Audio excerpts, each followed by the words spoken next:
trata ¿cómo se llama? De la presentación. Bueno, entonces estamos, bienvenidos, cuarto seminario, perdón la tardanza.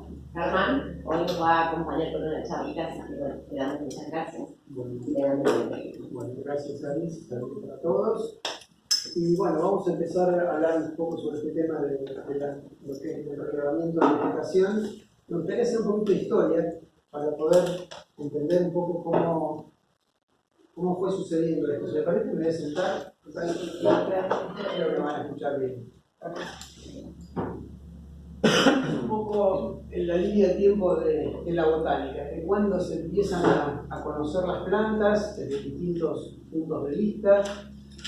Obviamente al comienzo muy utilitarios, parecían las plantas que servían para alimento, las que servían para medicinales, pero bueno, podemos hablar de un conocimiento antiguo, de una antigüedad clásica, la época de los griegos y de los romanos, el conocimiento medieval. Ahí empieza el concepto de herbario, un poco distinto de lo que estamos acostumbrados ahora, lo voy a explicar un poquito brevemente. La época del Renacimiento, la Edad Moderna, ya ahí empezamos a hablar de algunos personajes, de algunos botánicos conocidos. El periodo de la época de Linneo, muy importante porque comienza a darse la clasificación de plantas que hoy en día conocemos. Y después, bueno, los sistemas naturales de clasificación. Y en los últimos años un poco el tema también de la filogenia, vamos a hablar un poquito de cómo colectar ADN también. En la antigüedad, lo importante en este caso era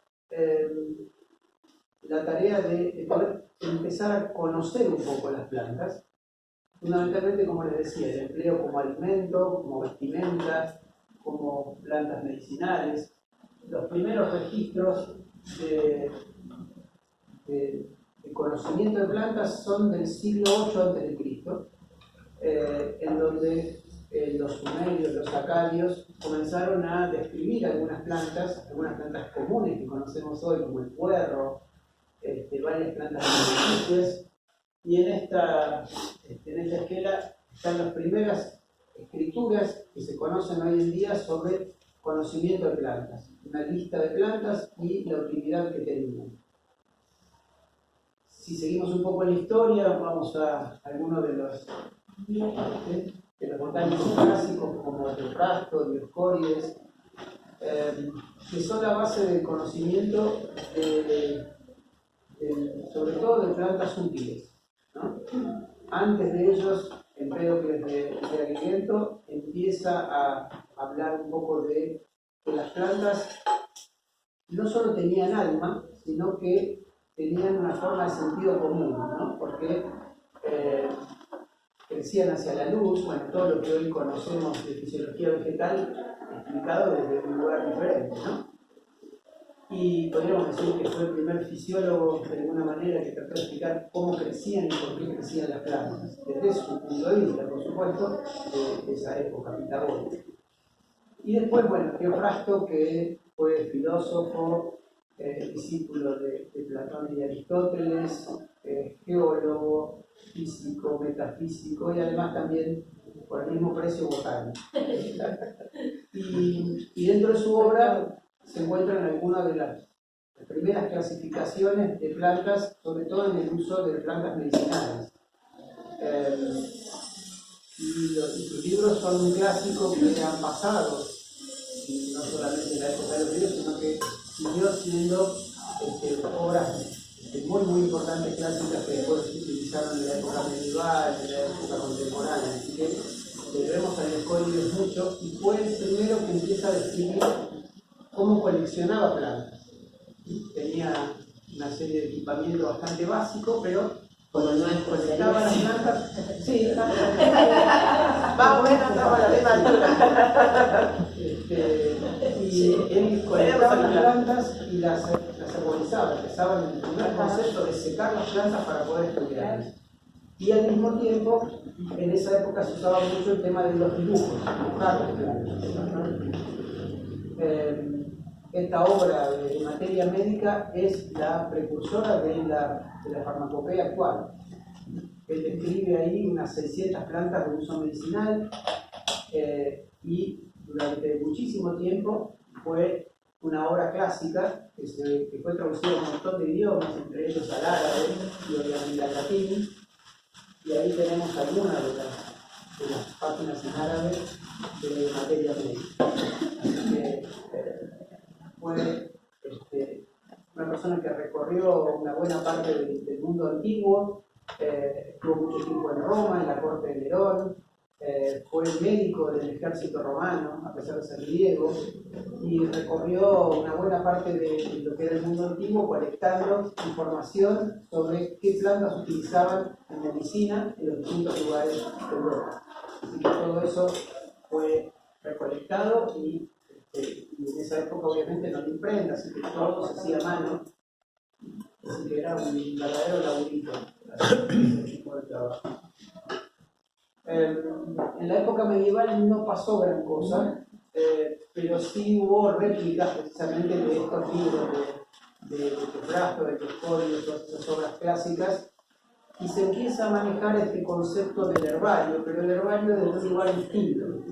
El herbario desde los dibujos fundamentalmente, más que la colección de plantas. Entonces hay muchas obras clásicas con muchos dibujos y descripciones de para qué se utilizaban las plantas. El herbario era básicamente eso. El herbario era un libro o distinta bibliografía donde se describían las plantas, sus usos, y no había una clasificación como la que conocemos hoy en día. Las clasificaciones de esa época eran árboles, arbustos y hierbas. No había más que eso, había todo lo que se conocía. Los nombres de las plantas eran los nombres vulgares, con los cuales había muchos nombres para una misma planta y muchas plantas con el mismo nombre. Y entonces eso también se veía reflejado a veces en que los dibujantes eran un poquito, como digamos, más artísticos que realistas, ¿no? Entonces, muchos dibujos hoy en día ni siquiera se identifica qué planta era. Pasaba con muchas de las plantas descritas por Dioscórides que hoy en día no saben qué plantas son, ¿no? Y los dibujos no ayudan a identificar las plantas que podría haber conocido en Europa. Eran bastante fantasiosos. En el Renacimiento empieza a cambiar un poco porque hay un despliegue de las distintas ciencias. Se empiezan a utilizar las lupas, los microscopios, los telescopios, se empieza a ampliar la manera de ver las cosas y se busca también verlas desde un punto de vista más realista, más de cómo eran realmente en el universo, en la naturaleza humana, en la naturaleza de las plantas, de los animales. Se deja un poco esa especie de fábulas que había en la Edad Media y se empieza a pasar a algo mucho más realístico. Y lo mismo pasa con la botánica, ¿no? Y empiezan ahí a aparecer nombres, empiezan a aparecer botánicos que van aportando sus conocimientos. Todavía las clasificaciones siguen siendo muy básicas, son distintas de las que hoy vemos, pero se empieza a sistematizar de alguna forma. Y ahí tenemos, por ejemplo, a Otto Rumpfels, que en esa época todos tenían más de una ocupación, ninguno era botánico 100%, sino que, bueno, en este caso era un teólogo, un humanista, médico y botánico alemán. Y en esa época, de nuevo, siguen publicando libros sobre plantas con muy buenos dibujos, lo siguen llamando herbarium, todavía el concepto así de herbario como lo conocemos hoy no estaba arraigado, pero se sigue trabajando en ese sentido. Y a don Otto Rumpfels Linneo le dedicó el género Rumpfelsia, ¿no? El jazmín paraguayo. Eso ha pasado con muchas plantas que a veces no sabemos de dónde vienen los nombres.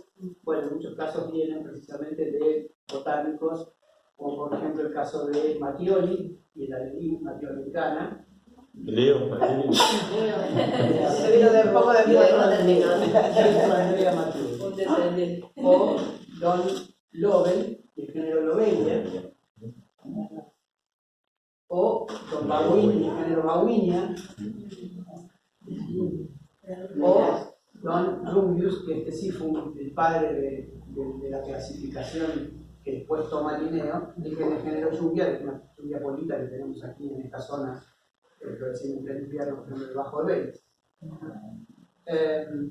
Después de él viene Don Tournefort. Tournefort empieza a meterse con el tema del nombre científico de las plantas. En esa época los nombres científicos eran básicamente en la descripción de la planta en latín, lo cual a veces era un choque bastante grande, a veces era una cosa un poco más concreta, pero bueno, nominal, es decir, que la planta tenía un nombre complejo en latín que era básicamente su descripción. Para dar un ejemplo, ahí tenemos a la menta de los gatos, Nepeta cataria, ¿no? Entonces el nombre científico de la planta era Nepeta floribus interruptus latus persiculata. Es fácil para acordarte en un examen. Sí, y es cortito el retoma, ¿no? O sea, ¿qué significa? Nepeta con las flores en una espiga pedunculada e interrumpida.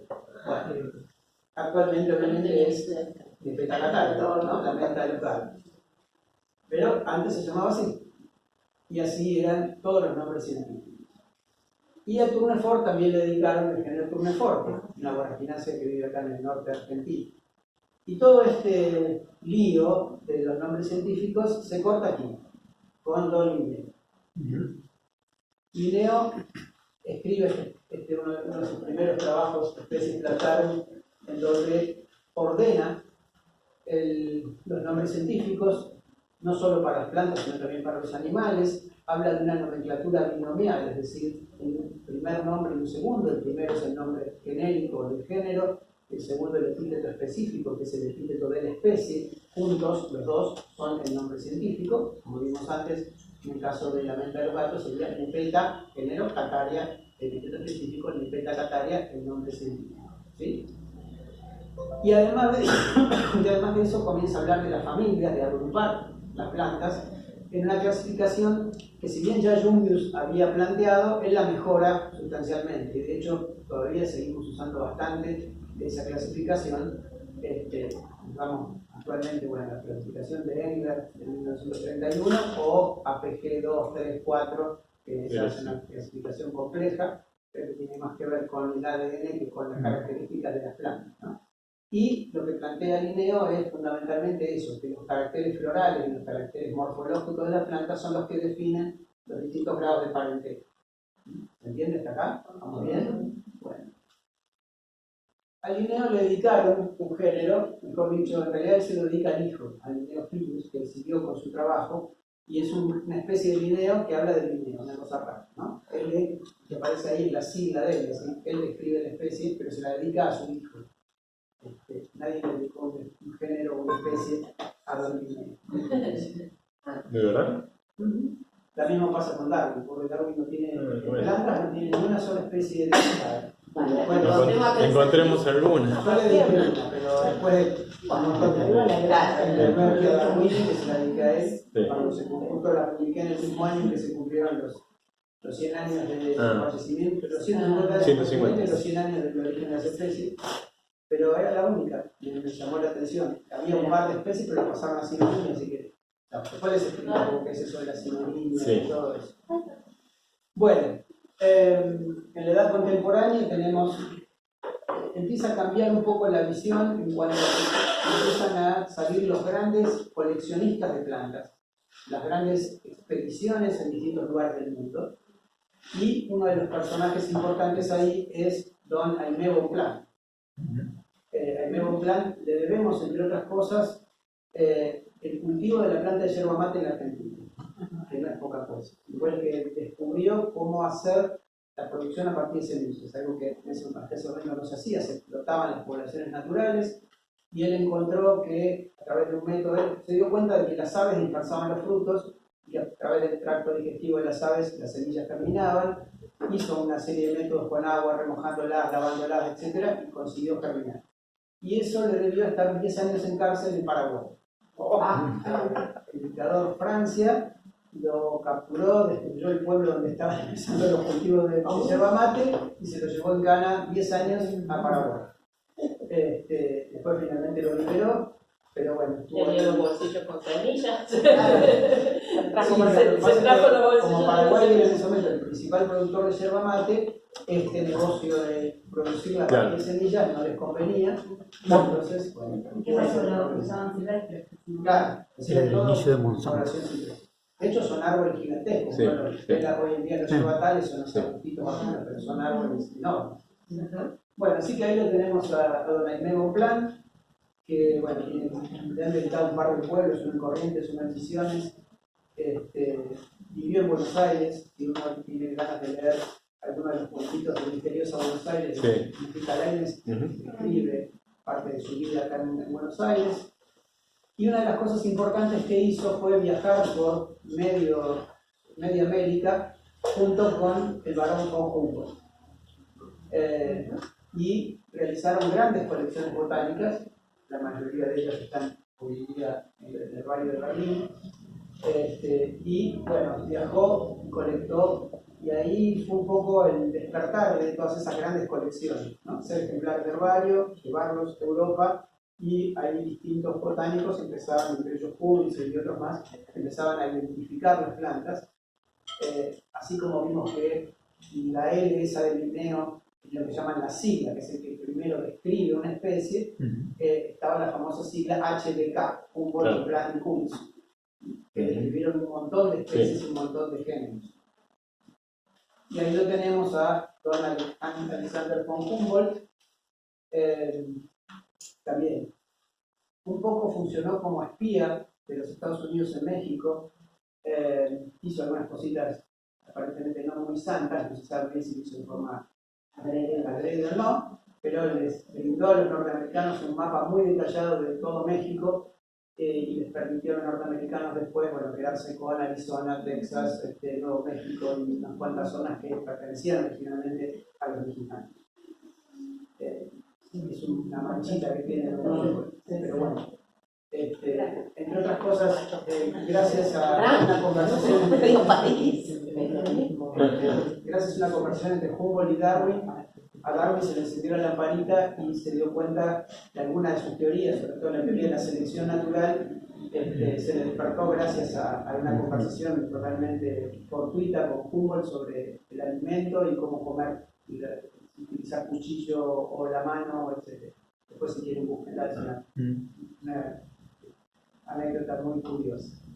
Bueno, después lo tenemos a don Mutis, famoso botánico español, pero que vivió mucho tiempo en Colombia y en Venezuela. En Colombia le ven mucho las primeras colecciones botánicas, los primeros herbarios, los primeros museos sobre botánica son de él, y por supuesto le dedicaron al género Mutis. Y unos dibujos hermosos tenía Mutis, las láminas que tiene. Sí, espectaculares. En este caso es una especie de hijo de Linneo, por eso dice Linneo, el Linneo Filius. Y después no podemos dejar de detenernos en Darwin. Darwin no solo como el creador de la teoría de la evolución, sino también fue un gran coleccionista, no solo de insectos, de fósiles y también de plantas. Su famoso viajecito, apenas nomás por el Beagle, fíjense todo lo que recorrió, bueno, generó también las memorias de viaje y muchas de las descripciones de la vegetación de la Argentina. Hizo un viaje, además de la parte marítima, hizo un viaje desde Buenos Aires hasta lo que hoy, bueno, que es Viedma, Carmen de Patagones, por tierra, a caballo, y él describe bastante bien todas las comunidades vegetales, de cómo eran los pastizales y más en toda esa zona. Además también estuvo en Mendoza, encontró fósiles de araucarias en Mendoza, cerca de Villavicencio. Bueno, hizo un montón de recorridos interesantes. Así que no solamente le debemos la teoría de la evolución, sino también mucha información muy útil sobre cómo era la Argentina cuando todavía una buena parte del territorio estaba ocupado por pueblos originarios. Y muchas de las plantas que colectaba Darwin y otros más terminaban en este señor, John Dingley. Dingley fue un gran especialista en orquídeas.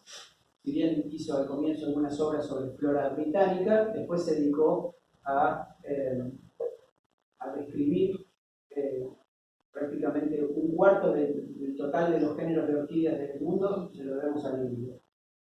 Y ya en esa época sí, las grandes instituciones tenían sus herbarios, como es el caso de parte del herbario Lindsay fue vendido a Cambridge, y otra parte, aquí los vemos, son los ejemplares de esa época, 300 libras, ¿sí?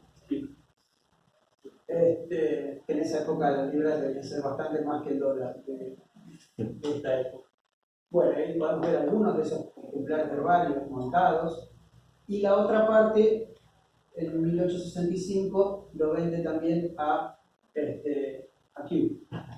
El herbario de Kew es el herbario que está considerado junto con Berlín, junto con Ginebra, uno de los más importantes del mundo, con la mayor cantidad de colecciones. Y la foto es de esa época, pero esta foto es actual, me parece que no cambió. Yo estuve aquí hace unos cuantos años, en 1987, si no, un poquito después, en 1990, y la verdad que está igual. Y acá vemos algunos de los ejemplares y las especies del libro, ¿no? Banda. Vamos a dejar un poco de los botánicos a nivel mundial y vamos a hablar un poquito de qué pasa en la Argentina, qué pasó en la Argentina, ¿no?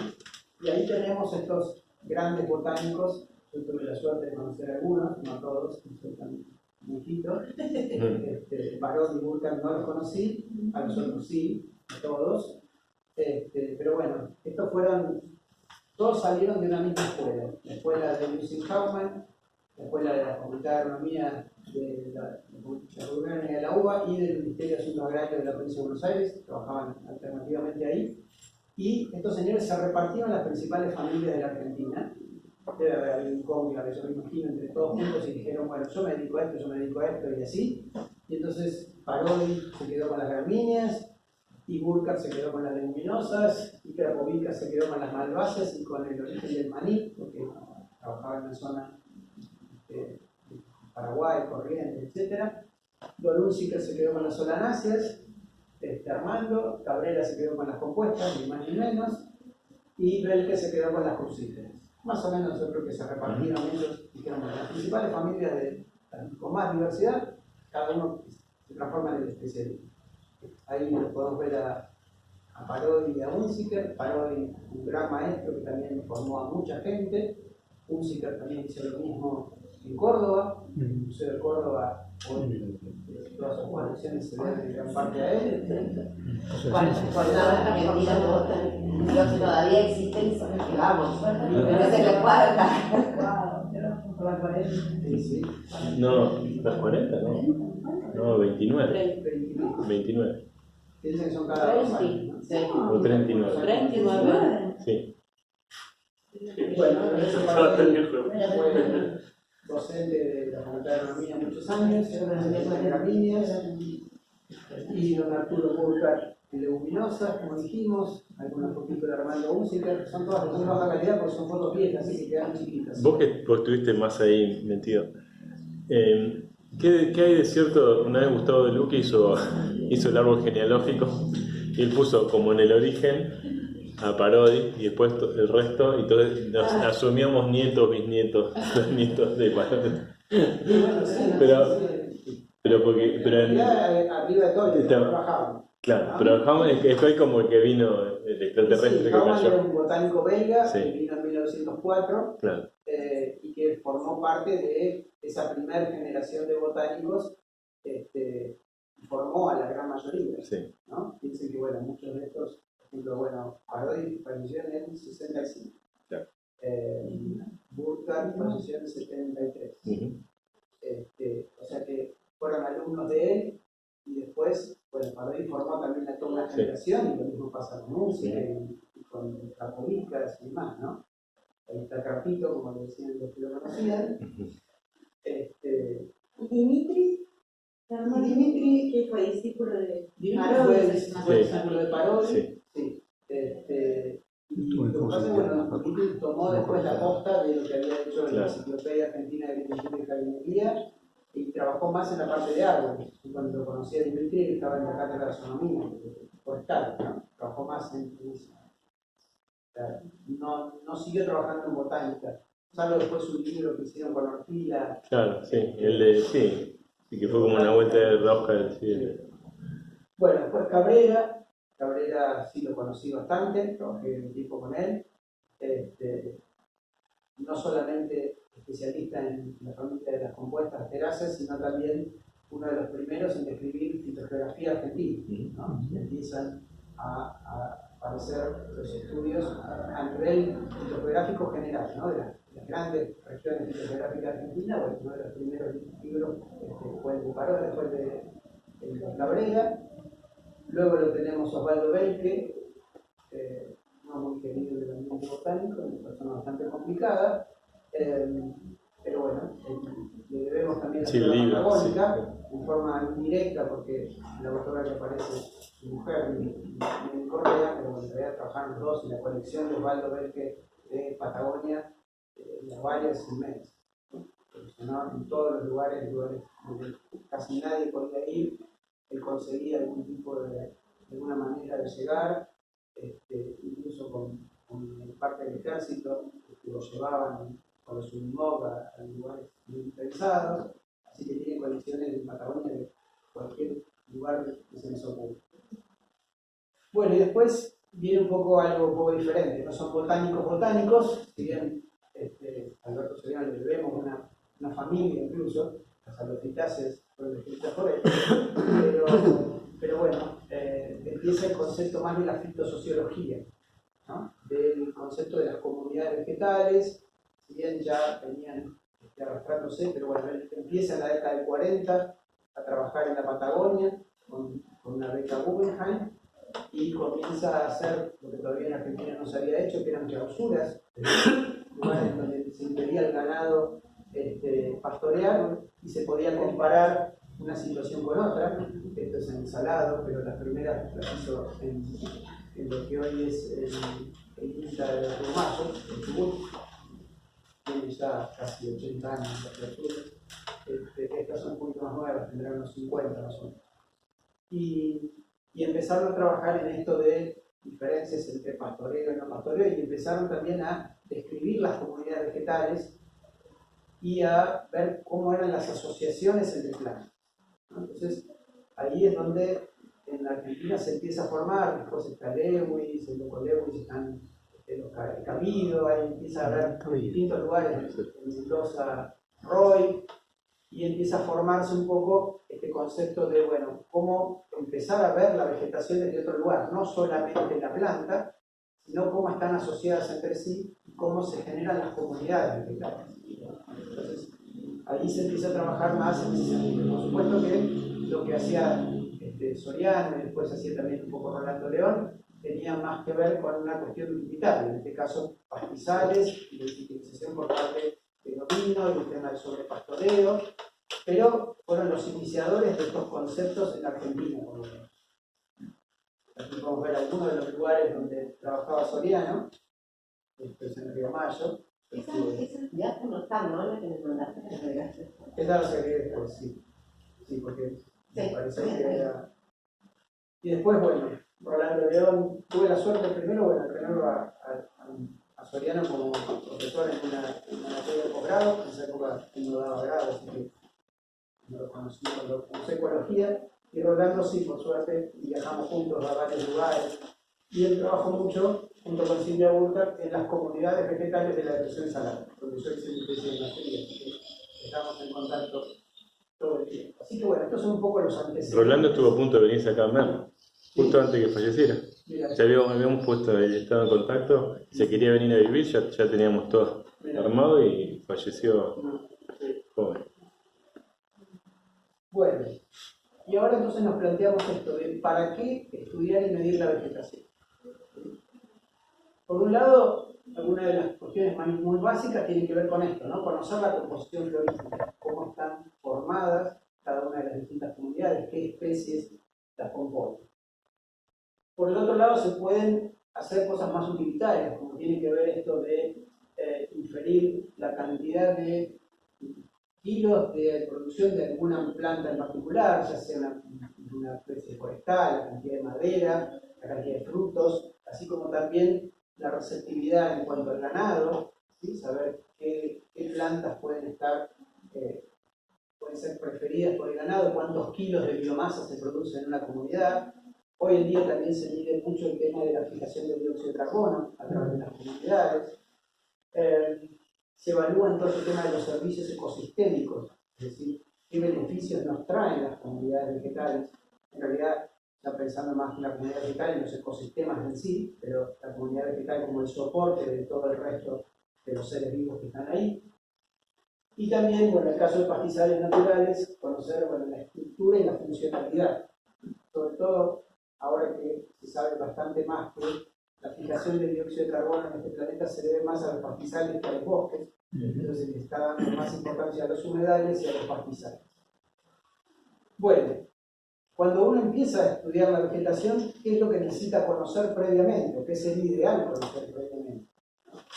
Por un lado, bueno, hacer una búsqueda bibliográfica de cuáles son los principales biomas en los cuales vamos a trabajar, qué provincias fitogeográficas o biogeográficas encontramos, si hay una descripción previa de las comunidades vegetales, a veces no las hay, o si hay mapas de vegetación.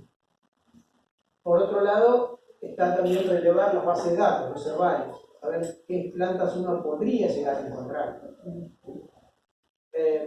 Hoy en día también tenemos la suerte de contar con la ciencia ciudadana, ahora les voy a mostrar un poquito de qué se trata, en cuanto a que podemos tener registros de vegetación, de las plantas que habitan en el lugar en donde fueron colectadas o fotografiadas, en este caso las plantas, en el caso de Argentina o de Ecoregistros.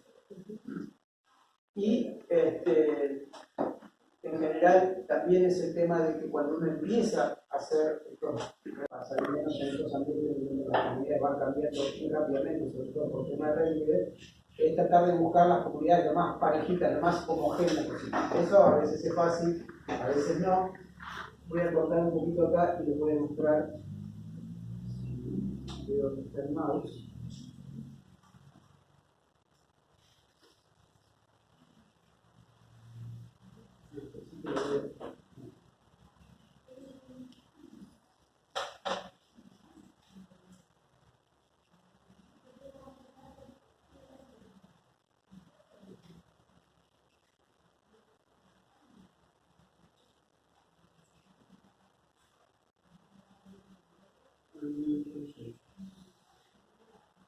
Yo sé,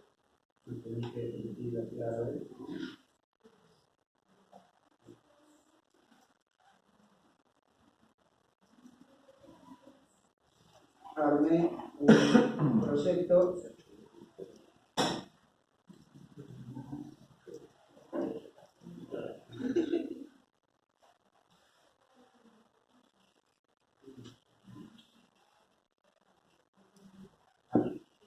plantas vasculares de San Luis.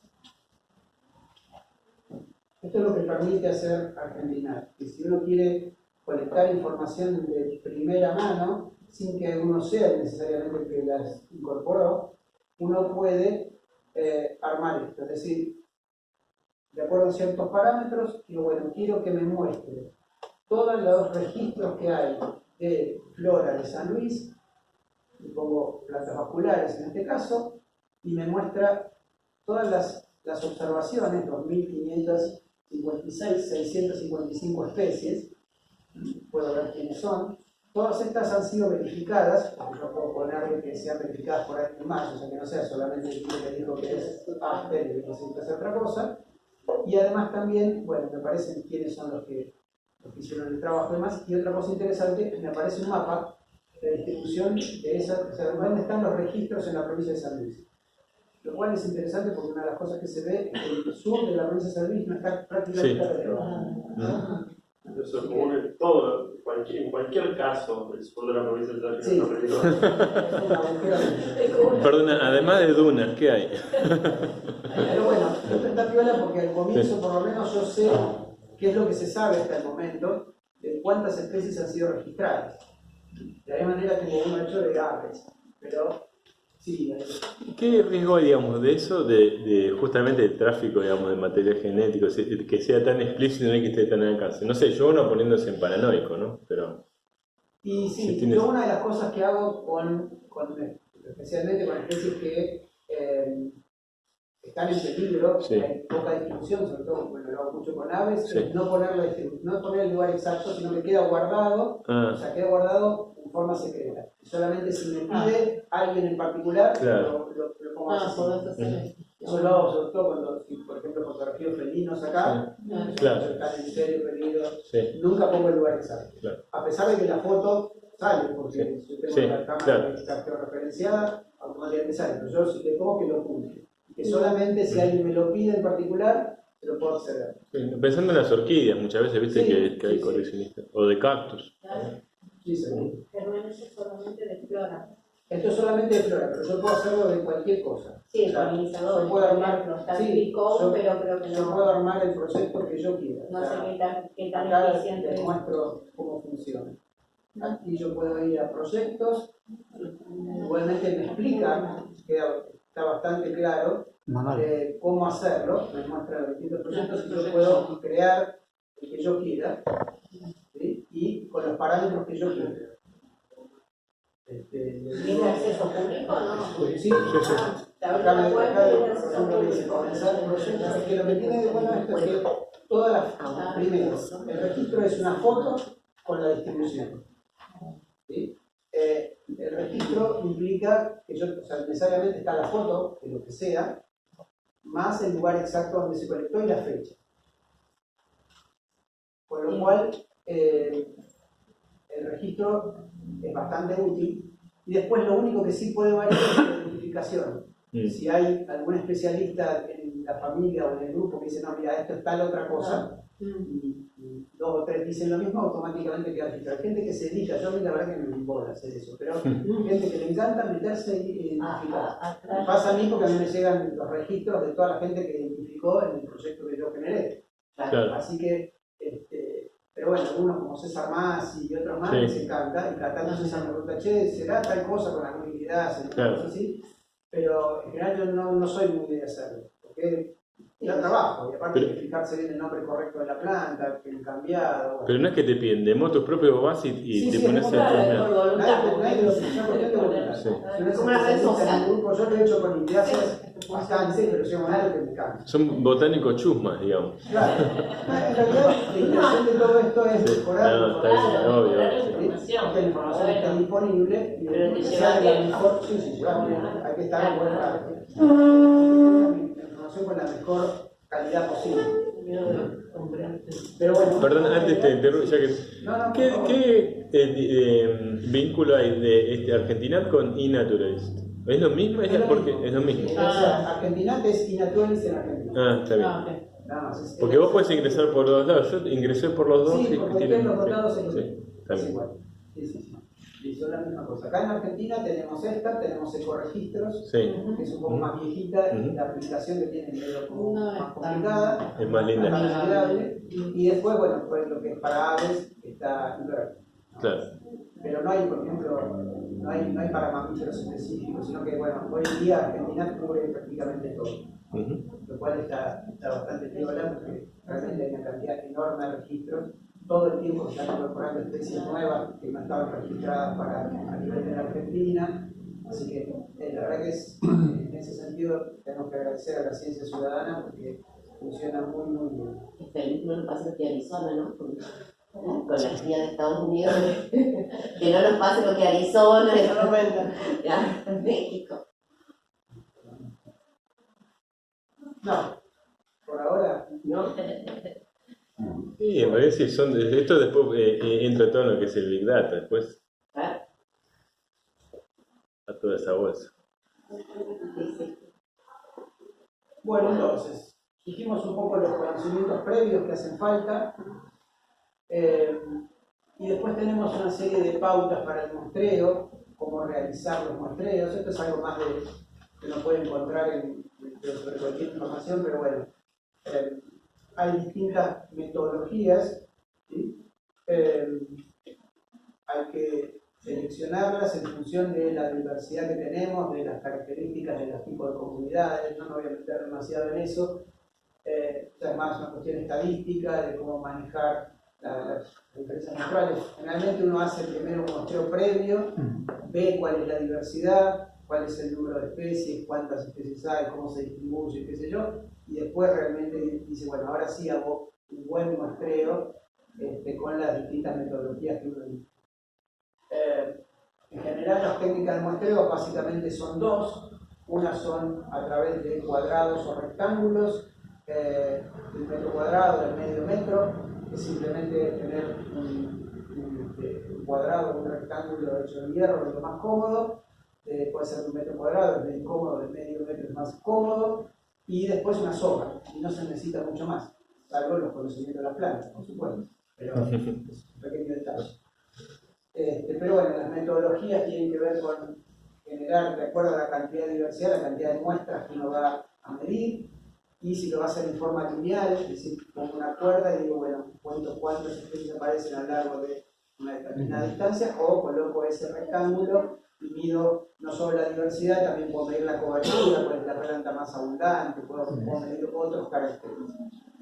Y entonces, bueno, para medir ese tipo de cobertura basal y diámetro de copa, ahí sí tengo que armar una transecta más larga, ir colocando los rectángulos en distintos lugares y tratar de, bueno, de dar, de acuerdo de nuevo a la metodología y a la cantidad de la diversidad que uno tiene, cómo lo hace. Una cosa muy fácil es en pastizales, otra cosa más complicada es cuando está en bosque, en monte, Sí. es mucho más difícil, ¿no? Ni hablar. Y después, bueno, hay distintas metodologías. Esta es una que usamos nosotros hace unos años cuando lo hicimos en el campo de Tuyú y en los campos alrededor, en un proyecto que tuvimos sobre el venado de las Pampas, y queríamos hacer un análisis de la vegetación, en donde, bueno, hacíamos unos cuadrados de 10 por 10 metros, medíamos ahí absolutamente todo, pero bueno, teníamos un objetivo muy específico que era tratar de hacer una recomendación para el manejo de pastizales para que sean más amables, que tengan especies más palatables para el venado de las Pampas. Entonces tenían que ser bastante específicos en cuanto a la metodología. Y no estábamos describiendo comunidades, porque las comunidades ya se conocían, pero sí queríamos saber en esa comunidad qué manejo hacerle para mejorar su calidad. Entonces, hicimos bastante de esas medidas. Una de las clásicas para abundancia cobertura es la del famoso Brown Planté, un señor suizo, que diseñó que hacen censos, etcétera. Depende un poco de, como les decía, el tipo de vegetación. Y ahí tenemos el índice de Brown Blanquet, que mide la abundancia o dominancia, y le pone un índice, ese R más o 1, 2, 3, 4, 5, de acuerdo al porcentaje de cobertura de una especie en particular. Si es dominante, un valor 5, un mayor del 75%, aparece un solo índice, que es el valor R, y así se puede tener una idea de cómo es la estructura de la comunidad y cuáles son las especies más abundantes y las menos abundantes. Bien. Toda esta parte tiene que ver con esto de describir la vegetación. Una parte importante es, bueno, qué plantas son, porque en definitiva eso también es una parte que nos importa para tener una idea de cuáles son las especies que están presentes en la comunidad. Así que ahí tenemos que empezar con esto que varios de ustedes conocen bien, que es el tema de la elaboración de los herbarios, ¿no? Usar las plantas, secarlas, prepararlas, acondicionarlas, tener un buen registro y demás. Para hacer un ejemplar de herbario, lo que uno necesita obviamente es la planta. Si es el caso de un árbol, un arbusto, se corta una rama, si está con flor o fruto, mejor todavía. Y si es una planta herbácea, se puede utilizar, recolectar la planta completa, mejor, porque a veces las raíces o si tiene algún tipo de estructura, rizoma, lo que sea, sirve para identificar. Y después otra cosa importante es la etiqueta, ¿no? Etiquetar correctamente, ponerle un nombre que sea provisorio, hacer la humedad del lápiz, la humedad de la planta, perjudicar y borrar todo, la fecha, el lugar donde se colectó, y en los GPS podemos poner con bastante facilidad, y alguna observación, color de flores, por ejemplo, algo que se pueda llegar a perder, ¿no? Entonces, bueno, hacer una buena etiqueta. Y la otra parte importante es el secarlo. Secar las plantas correctamente, cosa de que queden, que no se superpongan demasiado las hojas y que uno después pueda ver un ejemplar y trabajar con él, ¿no? Entonces, primero las voy a colectar. Y para colectar, lo que necesito en algunos casos es palas de distinto tipo, tijera de podar, bolsa de polietileno para colocarlas hasta que después finalmente me siento en algún lugar y las herborizo. Bolsa de papel si quiero colectar semillas, carpetas para ir colocándolas, y papel de diario, si quiero prensarlas en el campo también lo puedo hacer, el cartón corrugado para poder colocar las plantas en una filita de cartón, papel, cartón. En algunos casos con plantas como las cactus o las suculentas puedo llevar alcohol, una batea y colocar la planta primero ahí para que se empiece a deshidratar y después herborizarla, pero el cactus se usa bastante, también se usa cortarla hacia el largo, muy determinante, pero bueno, en algún momento hay que hacer ejemplares, ¿qué vamos a hacer? Si voy a conservar alguna parte, alguna flor, un fruto, utilizar eso que se llama FA, ¿sí? Formol alcohol acético, frascos obviamente de plástico es ideal porque los dedillos no lo rompen. Y en el caso de colectar para ADN, silca gel. Esto que tenemos acá. La silca gel es un buen invento que se usó mucho para otras cosas, pero actualmente se usa para colectar porciones de hojas para ADN. Que vienen las zapatillas. En las cajas de zapatillas. Y también, bueno, los equipos de auto de la época tenían las bolsitas de sílica gel. Ahora la sílica gel viene colorizada, con lo cual no saben cuando está seca, cuando está en color azul, esa está medio rosadita porque estuvo secándose el líquido hace unos días. La tengo que meter al horno un rato y. Claro, si la creo que tiene la capacidad de absorber agua que tiene todavía la sí, silca. es impresionante. Entonces lo que se usa, según los ingleses, lo mejor para usar es un frasco grande lleno de sílica gel, las bolsitas de té, de papel de té, romper las hojas y meterlas ahí y ir metiéndolas adentro del frasco.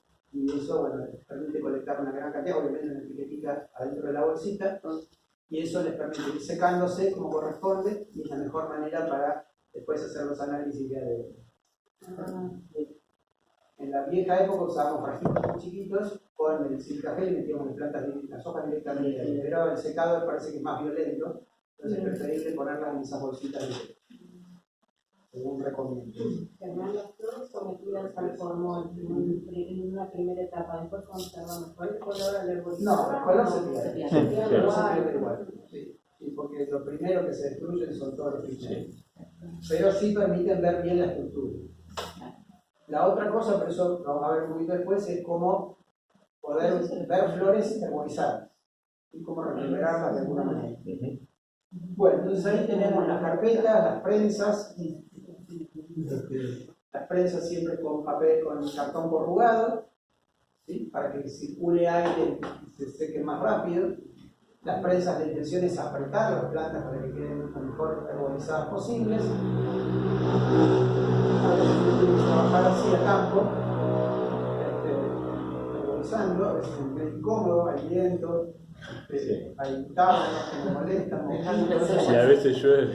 a veces llueve, pero bueno, el trabajo del botánico salve Hay que designar uno que haga el asado, ¿viste? No se le agarrar la pala, pero. No. Pero bueno, yo empecé allá por 1987, los primeros viajes que se hicieron a la Cátedra Botánica a la Patagonia, Sí, el primero me tocó claro. a mí por suerte. Ahí pagué, bueno, primero hicimos uno totalmente incorrecto al terreno, ahí aprendíamos todo lo que no teníamos que hacer. Sí, Hicimos todo mal claro. en ese viaje y ahí aprendimos, bueno, así no. Así no. En el segundo nos salió bastante Un mejor. poquito mejor. Pero bueno, colectábamos en ese caso el herbario, colectábamos semillas y teníamos que colectar nódulos de plantas muy espinosas, las rhamnáceas, que había que hacer un lindo pozo y sacar los nódulos y Claro. había que mandárselos a un señor francés. Sí. Y bueno, y a partir de ahí tuve la suerte de que cada viaje que se hacía me enganchaba y recorrí toda la Argentina por suerte coleccionando. A veces hacíamos colecciones generales de ir, bueno, a este lugar todo lo que estaba ahí se colectaba. Cualquier planta que tuviera flor, había Todo pasa al otro. a lo mejor hacíamos 150, 200 ejemplares por día. Bueno, hacíamos otro lado, hacíamos lo mismo, 3, 4, 5, así se hacían las grandes colecciones botánicas. Y después en otros casos íbamos a buscar plantas específicamente. Pero se golpeaba así con esta técnica, como decís, 1 por 1. Sí, 1 por 1 y sacaban todo. todo. Y así iban a otro lado, hacían 1 por Éramos 1. 2 o 3 y juntábamos todos, pero no terminamos con Pero, todo. a ver, todo no es todo. No, es la rama con No, los lados de No, lo que está en frase. Es un ejemplar, una ramita de cada una de las especies o una plantita de cada una de las especies. A veces hacíamos duplicados, porque una de las cosas que tienen los herbarios es que hacen intercambio con otros herbarios, ¿no? Así que a veces hacíamos 2, 3 hojitas de cada uno, pero no mucho más que eso. ¿Cómo definen cada cuánto armar esa clausura de 1 por 1? O sea, vos vas a mostrar una zona, y bueno, hacemos acá un muestreo de En 1 primer por lugar, 1. lo que haces es un relevamiento, vas caminando y vas observando la diversidad que hay. O sea, si hay una diversidad muy alta, sabes que por cada 5 metros o cada 4 metros tenés que hacer una muestreo. Si hay baja diversidad, si lo haces cada 10, cada 15 metros. Pero más o menos así. Pero se hace a ojo al comienzo, en realidad lo primero es hacer una buena caminata por el sector y ver cuán diverso, cuánta diversidad tenés. Una pregunta, cuando tenés que arborizar, ¿hacerlo dentro de una carpa es considerado como no Sí, lo que Muy pasa fino. muchas veces es que... heterogéneo? a ver, yo les cuento cómo fue la progresión desde cuando empezamos como casi terminamos. Cuando empezamos nosotros teníamos el viejo equipo de Belke, que había usado durante la década del 60.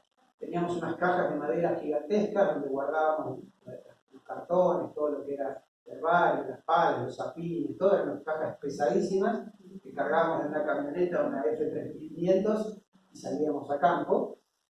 Y los frasquitos, teníamos como unas charreteras, en vez de balas teníamos frasquitos. Bueno, cosas así, era antiquísimo, pero era lo que había. Después cuando ya, bueno, después en algún momento teníamos los GPS, en algún momento teníamos incluso un pequeño laboratorio que era una carpa así en tipo túnel, que tenía no tan pequeño, tenía como 5 metros largo por 3, cosas fantásticas, sin piso, pero súper cómoda. Entonces ahí trabajábamos como queríamos. Pero bueno, fue progresivo. Al comienzo usaba mi carpa, yo llevaba la carpa mía, no tenía carpa para acampar. La carpa que había ya estaba destruida, era de la década del 60, se habían comido las vacas, todo.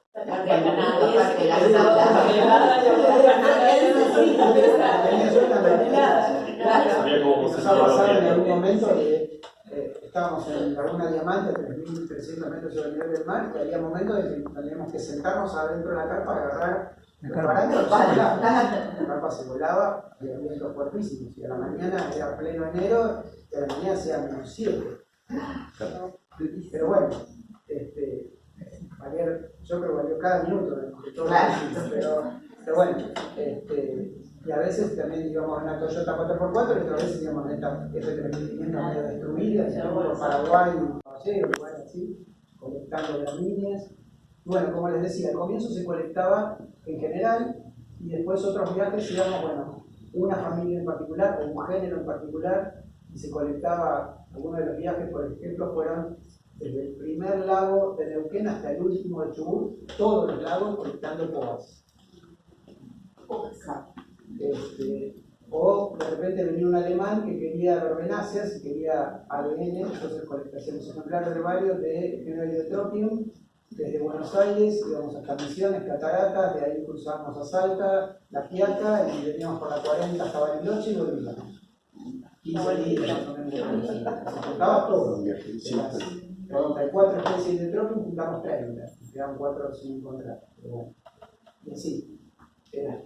Por de repente, bueno, campañas que hacíamos de colección de semillas, en las plantas de General Media, en Carvalho Inflamante, en Chubut, bueno, donde se imaginen por ahí en el mundo. Por suerte, ¿no? Y conociendo y viajando con tipos como Rolando León en algún momento, con Valla, con otros botánicos, así que todo el tiempo me estaba aprendiendo. Así que bueno, fue una experiencia linda. Bueno, ¿qué equipo adicional ahora tenemos? En esa época, bueno, alguna cámara había, pero cámaras con film, ¿no? Película. Un GPS, una cámara, ahora las cámaras bien referenciadas, ni siquiera necesita un GPS, ya sacás la foto y automáticamente sabes la ubicación exacta. Y lo que se necesitaba en esa época, un secador de ejemplares de herbarios. Esos eran los que ahora se usan, son cosas así, pero en laboratorio, ¿no? Con lámparas incandescentes, ahora encontrar una cuesta trabajo, pero bueno, ahí se terminaron de secar. Pero a campo también teníamos secadores. En la vieja época, y que usamos durante muchísimos años, eran 2 quemadores de queroseno, un chapón arriba, una estructura de metal y una lona que se ponía. La dejábamos toda la noche ahí, cuidando de que el movimiento, pero bueno, así se usaban. Después uno más moderno, que usábamos ya cuando íbamos a un hotel, parábamos y tenían un caloventor. Eso ya era alta modernidad. Ahora hay solar, hay distintos tipos, pero bueno, en esa época era lo que teníamos. Y después, bueno, lo que se necesita para tener la colección de herbarios, bueno, obviamente un armario de metal. Actualmente no se envenena más, en la época que nosotros solíamos trabajar se utilizaba cloruro de mercurio, que es súper tóxico, pero bueno, mataba a todos los... A todos.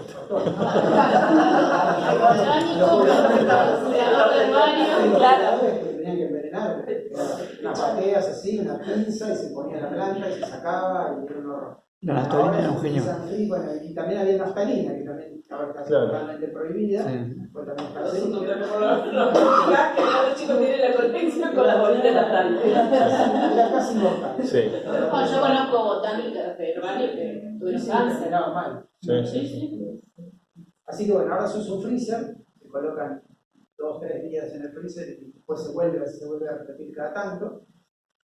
Bueno, después las camisas, las cartulinas, aquí me facilitaron. Bueno, acá hay un ejemplar hecho por los estudiantes hace un tiempo, un herbario de malezas, ya con sus etiquetas y demás. Y ya es de aquí de este herbario. Es profesional. Ahí tenemos la especialista Mónica que... La de herbarios, así que bueno, ya la planta está fija, con la etiqueta y demás, se le podría agregar incluso un mapita, si se quiere, de la ubicación en la provincia, y bueno, y ahí ya tenemos la colección de herbarios. Los herbarios pueden durar cientos de años, hay ejemplares de 1500 y pico que todavía se conservan, y ahora les voy a explicar un poquito también cuál es el sentido de eso, ¿no? Además de tener la colección. Bueno, las etiquetas, las cintas de papel adhesivo para fijarlas, los mapas, ¿no? Y ahí tenemos... Tengo una pregunta, Román. Digamos, porque nosotros freezer tenemos por ahí. Pues yo viste en otros lados que las pasan por freezer un tiempo y también por un horno. Sí. No sé. Pero con el Freezer, ¿no? Como tenerla por ahí armando de paquetes y metiendo en un par de La días. idea es poner Sí. un paquete con una bolsa de Sí, polietileno sí, para que sí. no se humedezca, Sí. una bolsa de estas de basura gruesas, Sí. meterlo ahí durante 3 días, 4 Sí. días y sacarlo. Y cada tanto, cada 6 meses por ahí repetir. Ya que estás aburrida, Mónica.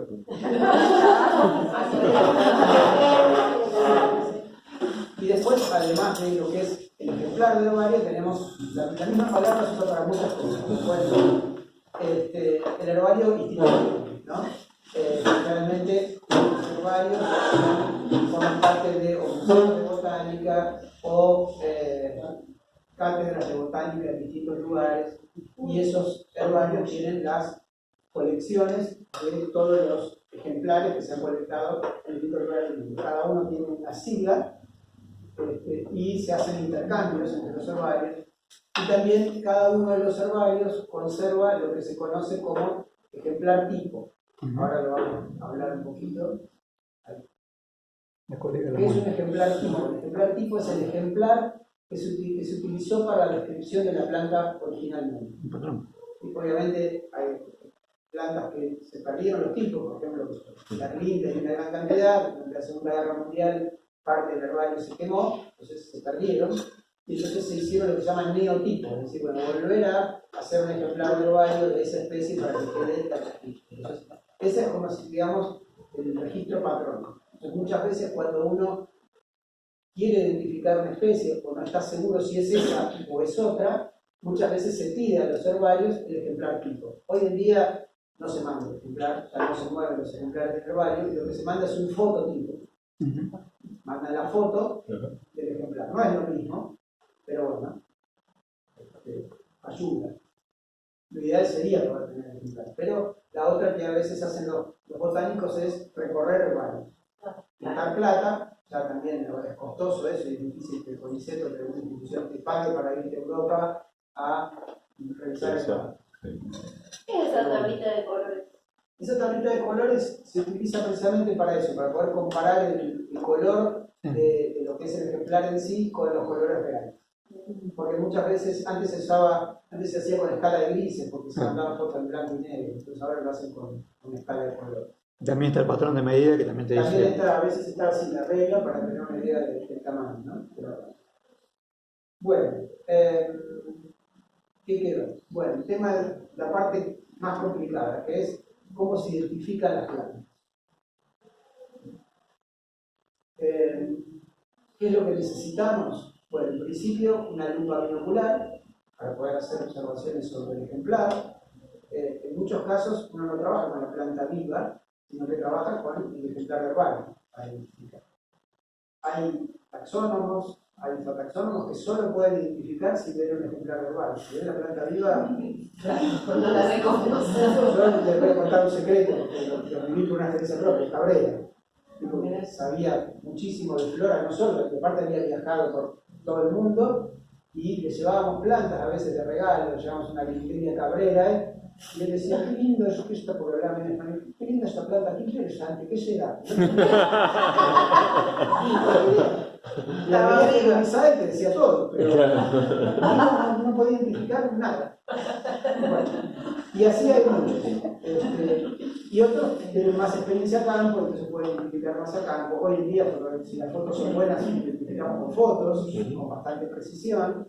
Pero bueno, la vieja usanza era agarrar una florcita, un grupito de flores, se usaba un hervidorcito que eran las cositas negras, chiquitas así, le poníamos agua, ponías la flor y un mechero de estos, y en la época de alcohol, y calentaba. Se hervía un poquito la flor, la ponías en la lupa, se hidrataba y ahí te ponías a trabajar con las agujas citológicas, con la pinza y te identificabas a partir de claves, ¿no? En la vieja época había claves para algunas provincias y no había para todo. O sea que tenías acá seguimos con ese problema. Tenías que buscar en Buenos Aires o en Mendoza, porque no había claves para acá. O Córdoba, que recién ahora, increíblemente, ahora dice que para Ojalá, sí. fin de año sale finalmente la flora de Córdoba, en 4 tomos. Después de tantos años. Un señor se murió hace unos cuantos años, cada vez no le preguntaba, sí, el mes que viene sale, el mes que viene sale, y pasaron como 30 años y nunca salió. Le agradecemos a San Gabriel Bernardelo que finalmente logró que salga. Pero bueno, nosotros en esa época teníamos la flora de Buenos Aires, la flora de Entre Ríos, que estaba parcialmente, la flora de Jujuy, que nunca se terminó, la flora de Patagonia, que estaba bastante completa, y ya está. Era todo lo que había. Después salió muchos años después un pedacito de 3 tomos de la flora de San Juan, pero ahora tenemos casi completa, le falta en algunos grupos, la flora argentina. ¿No? Alabado sea el Señor. Sí. Que tiene, entonces sí, la mayor parte de las familias todavía falta, pero bueno, tiene las claves y tiene sobre todo muy buenos dibujos en blanco y negro, pero dibujos al fin. Entonces eso nos permite acercarnos a muchas de nuestras flores. Existen unas aplicaciones hermosas, Planet, y además la mayor parte de esas funcionan con colores y no funcionan tan bien para identificar detalles. A mí me ha pasado muchas veces que pongo un fruto y me dice eso no es una planta. No es una planta. Y sí, Lo reconoce. especifico que es un fruto, pero no, eso no es una planta. Así que bueno. ¿Y de San Luis acá en la flora argentina hay? ¿Cómo? ¿En la flora argentina de San Luis hay bastante o no? Sí, porque la flora, sí. O sea, la flora que incluye absolutamente todo. Siempre decía, digamos, si la planta está en San Luis, aparece por lo menos un ejemplar de San Luis. Está. Sí, pues las floras funcionan por familia, entonces están todas las especies de toda Argentina. ¿Entendés? No es que estén por provincia.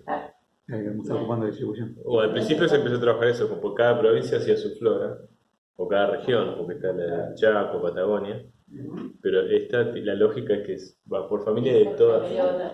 La que tiene es que bueno, todavía le faltan algunos grupos, ¿no? Algunas familias todavía no están indicadas. Y tiene una dificultad, porque en realidad está bueno que haya por provincia, porque vos por ahí tenés una familia, no sé, Asteracea, que son 1.000 millones. Entonces, si tenés que revisar Asteracea, encontrás una Asteracea acá y revisás la clave de... Yo tengo que revisar todas las Asteracea de Argentina. En cambio, si vos lo tenés por provincia, se te acota la cantidad. Sí, lo que yo he hecho, que le he pedido al Instituto de Armenia, es que me facilitó una base de datos de todo lo que hasta ese momento, tiene 4 o 5 años, estaba descrito para San Luis. Que igual falta, sí. ¿no? Pero bueno, eso por lo menos me hace... Sí, eso voy a la clave y digo, sí. bueno, sí, me parece esta, pero no Claro, está, claro. me concentro en las que sí están citadas. Que eso facilita un Sí, un poco. montón. Pero, Y se entiende que todas las que figuran ahí en la flora tienen su aval en el barrio. sí, Sí. todas tienen que tener. Sí, En no algún lugar tiene- de la Argentina, algunos de los herbarios Sí. que hay, pero sí, todos. Bien. Y si no están, Sí. no... Y dicen que herbarios están en Sí, ejemplar. sí. Ah, bueno. Sí. Sí, igualmente después están, bueno, las floras regionales son un poquito más específicas en cuanto a eso, pero sí. Y incluso están las bases de datos de Darwinian, en donde están muchas veces los ejemplares. Lo que pasa es que, bueno, Darwinian se concentró en Buenos Aires y en Misiones, donde están por hacer la flora de Misiones, no sé si alguna vez la van a terminar, o si directamente el proyecto quedó trunco y salió la flora argentina. Pero bueno, están indicados los ejemplares así muy específicos para algunas provincias y no para todas. ¿Y la flora argentina quién la edita? El Instituto Darwinian, Fernando Zuloaga es el editor. ¿Y hay que comprar libros? ¿Se puede obtener Yo los libre por internet para estudiantes? No, hay que pedirlo a la biblioteca. Disponible es el catálogo. Claro, pero tenés el catálogo que es el que usamos Claro, normalmente. el catálogo sí, Internet. porque ese sí estaba en PDF y está todo, pero está solo el nombre de la especie, no dice mucho más. Sí, claro. Yo a veces hice de las ideas, no sé, en algún momento agarré en la familia, pero hasta ahora no. Yo terminé las de Córdoba hace unos meses. Las ideas de Córdoba, pero no sé qué va a pasar con las ideas de acá, hasta ahora no me llaman. Bueno, y entonces, la bibliografía, como les mencionaba, en la última parte, identificar no es fácil, porque lleva tiempo, porque uno tiene que tener experiencia, ir juntando la experiencia, interpretar las claves, que a veces no es fácil. A veces tenía la suerte de tenerlo a Cabrera vivo, entonces iba a Darwin de San Isidro y me preguntaba, doctor, ¿qué quiso decir con esto? Porque, ¿qué quiso decir con que la filaria era no sé de qué manera? Entonces él me lo explicaba, me hacía un dibujito y ahí más o menos entendía, pero si no al comienzo era bastante complejo. Yo, al comienzo empecé, tuve muchos años de rata de barrio, hasta que, bueno, empecé con familias compuestas, que tampoco es una familia fácil, dejó esa, y después fui ampliando, pero es la parte, digamos, más difícil cuando no se cuenta con la bibliografía adecuada o cuando no se cuenta también con un herbario de respaldo, porque muchas veces me pasaba eso, cuando llego a tal cosa, pareces, a lo mejor a veces había dibujo, a veces no había dibujo, la descripción más o menos coincide, pero bueno, voy a comprar herbario y no se parece en nada. Bueno, tengo que volver a empezar, y así. Así que es una linda experiencia para el que quiere hacerlo, pero bueno, lleva tiempo.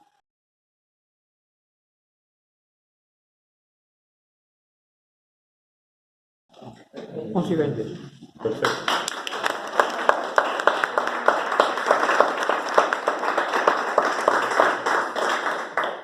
¿Preguntas que hayan quedado? Yo creo que tenemos que organizar una salida. Yo Yo no tengo tantas salidas como vos de barrio, pero nunca conseguí lo del asado. Aviso por si alguna se Sería organizar algo, me parece que lo de ahí tenemos que organizar. Sí, Sí, tenemos que organizar una salida. Que ahí está la parrilla. claro, ahí parrilla. Ayer parrilla y decimos, bueno, hasta este alambrado. Claro. Podríamos esperar que llueva un par de lluvias. Sí. No, Lo que pero yo tenemos- ¿no le diste? Allá Sí, en arriba. la carpintería no cayó una gota. No, allá arriba, Sí. muchísima agua. Sí, por mi casa llovió. Ah, mira, bueno. Así que ya debe empezar. Por lo menos Sí, arriba. casa también llovió. Sí, en mi casa también se. Es como que la línea divisoria estuvo acá. ¿Alguna experiencia con el relevamiento con drones? No, Porque una, seguramente son útiles para aspecto, ¿no? De la fisonomía, ¿no? como para hacer el primer relevamiento y poder observar, digamos, lo que tenés en diversidad y distribución y después poder planificar el procedimiento. La verdad que estaría bueno. Yo la verdad que nunca lo he usado. Tanta tecnología no. Sí voy a hacer, bueno, el tema de caminatas, no sé. Una idea similar de lo que hay. A veces en alguna época, bueno, usamos el Google Maps para, sí, para publicar unidades de vegetación así grandes, pero no, nunca lo usé. Estaría bueno. Sí, tengo unos drones ahí, en cualquier momento los pongo en... No, acá tenemos el... Yo tengo otro. Tiene un dron que No, ya tuvo un varios. un dron posta, software para ¿En hacer 2012? relevamiento territorial. ¿El después de Argentina del 2012 la última edición o...? Si lo soplaste, lo Es lleva la bien. única. Ah, la última. Es la única, sí. Sí, no, Por ya eso sé. ha habido actualizaciones, por eso cada tanto que actualizó la base de datos de Darwinian para ver si no cambia el nombre. Está grabado Todas, no han salido todas en el 2012, pero todas dicen Flora Argentina. No hace falta que se use. Ahora, cada tanto voy a Buenos Aires y compro uno nuevo de los que han salido.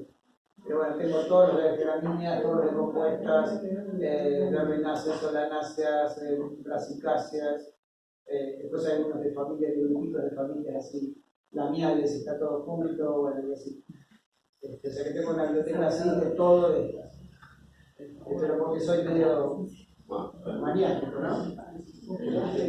Me gusta tenerlo en papel, más allá de poder ver todo. En las viejas épocas usábamos lo que eran las revisiones de los géneros, la biblioteca y empezar a buscar, bueno, tal autor hizo la revisión del género tal para tal provincia o a veces para Argentina, si no tenía suerte. Y bueno, ahí tenía las descripciones, a veces algunas fotos, los ejemplares de herbario, la referencia, y también muchas veces el ejercicio es al revés. De repente viene alguien y dice, mira, me pasó hace unos años, queremos coleccionar, bueno, lo que es la Esquerela mendocina, ¿no? Una crucífera así chiquitita, gris, de flores amarillas. Entonces, queremos juntar, necesitamos tener idea de las poblaciones que hay para después juntar semillas. Entonces uno hacía el trabajo al revés. En realidad habían hecho una primera salida a la Patagonia, así como, bueno, venga, salimos, y no encontraron nada. Entonces vinieron a mí y dijeron, hermano, ¿nos podés ayudar? Bueno, entonces fui a 4 o 5 herbarios, el herbario de Darwinian, el nuestro, de la Junta de Hermamina, el de Fernando Rivadavia, el de La Plata, y ahí me armé todo un listado de todos los individuos que estaban ahí con las poblaciones. Y bueno, ahora tenemos que ir a Mendoza, tenemos que ir, bueno, de hecho, pues, estamos acá cerca de Merlo, en varios lugares, y bueno, hicimos una recorrida y vimos 10, 15 poblaciones distintas. La más grande que encontramos fue cerca de Igualcalén, pero bueno, si hay que juntarse en hay que ir acá. Pero hicimos un recorrido por Buenos Aires, Córdoba, San Luis, Mendoza, San Juan y La Pampa, y ahí tuvimos una idea de cómo, porque una cosa es el ejemplar verbal y después hay que evaluar si la población es chiquita o grande o lo que sea. Y bueno, ese tipo de cosas se han hecho con distintos proyectos. Yo trabajé en un proyecto de prospección de plantas con posible uso industrial y algunas forrajeras para la Patagonia. Entonces, bueno, un proyecto del Banco Mundial y entonces había plata y se podía viajar. De hecho, se compró una camioneta, se compró una casa rodante para súper equipada con la mitad del laboratorio, la mitad para dormir, con aire acondicionado, una cosa de todo. ¿Y dónde quedó? Se quedó entre el TAP era muy lindo, pero tenía un rodado tan chiquito que cuando íbamos a 80 se movía así. Y se empezaba, el primer viaje ya llegamos al primer lugar, ya no tenía, se rompió la canilla, después se rompió el piso. Dormíamos, al final dormíamos afuera. Usar el laboratorio, ¿no? Sí, el laboratorio sí se usaba, porque aparte de se juntaba biomasa para hacer los alimentos, se viajaba por el medio de Bueno, es uno más sí tenemos que tener. Sí. y sí, Es lo que sigue. 2 millones de dólares. ¿Eh? 2 millones de dólares. El proyecto. Había plata. Sí. Bueno, pero para el BID 2 millones es un vuelto. Para el BID 2 millones es un vuelto. Después, bueno, otro proyecto con la Asociación Norteamericana de Lucha contra el Cáncer, también colectar plantas de la Patagonia que tuvieran descubrían que podía llegar a tener alguna sustancia química y bueno, después se mandaban a la Arizona a hacer los análisis, las extracciones se hacían acá, en Marte, y después se mandaba la biomasa o el extracto a Estados Unidos a hacer análisis. Y también millones de dólares. Todo el mundo. Todos estos laburos se siguen haciendo, pero me imagino que mucho más reducidos, ¿no? Se siguen haciendo, sí.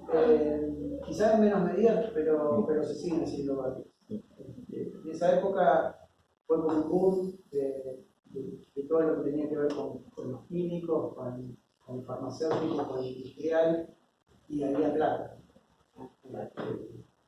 Entonces, bueno, yo tuve la suerte de me invitaban, me llevaban o participaba en los proyectos, y bueno, recorrimos toda la Argentina, ¿no? Hacíamos esos viajes colectivos de Buenos Aires, medio del norte o toda la Patagonia. Llevamos hasta Santa Cruz, juntándose de las cosas. Era divertido. Bueno, ¿alguna otra preguntita? Bueno, muchas gracias, Germán, por Muchas gracias. saber y tu experiencia.